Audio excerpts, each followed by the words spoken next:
pour ces papilles-là. Depuis ma plus lointaine enfance, j'ai toujours été indigné par les injustices, et particulièrement par celles qui m'ont été infligées. J'entends encore avec une émotion certaine ma petite voix implorante qui chaque soir disait « Malade, je suis malade, comme quand ma mère fermait la porte le soir et qu'elle me laissait seule avec mon désespoir, je suis malade ».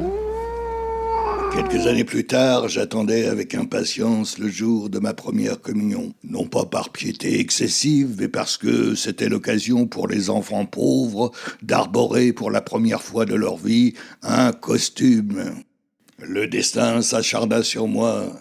Cette année-là, le clergé décida que les communiants et les communiantes seraient habillés avec une aube de peu d'intérêt esthétique et qu'il semblait très difficile de réutiliser.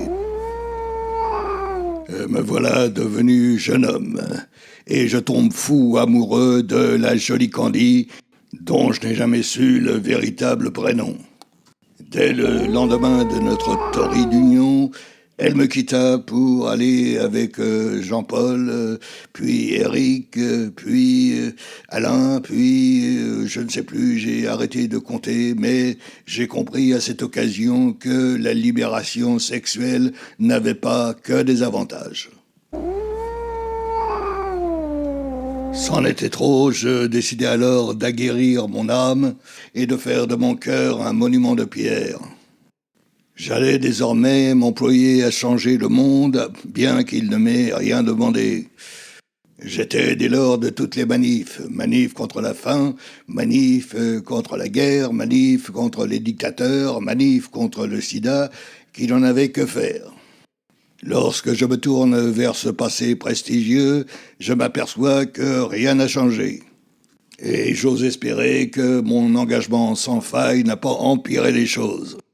Mais le pire de tout, c'est que, outre le fait que je n'ai jamais gagné au loto, j'ai perdu toutes les élections auxquelles j'ai participé au cours de ma longue vie.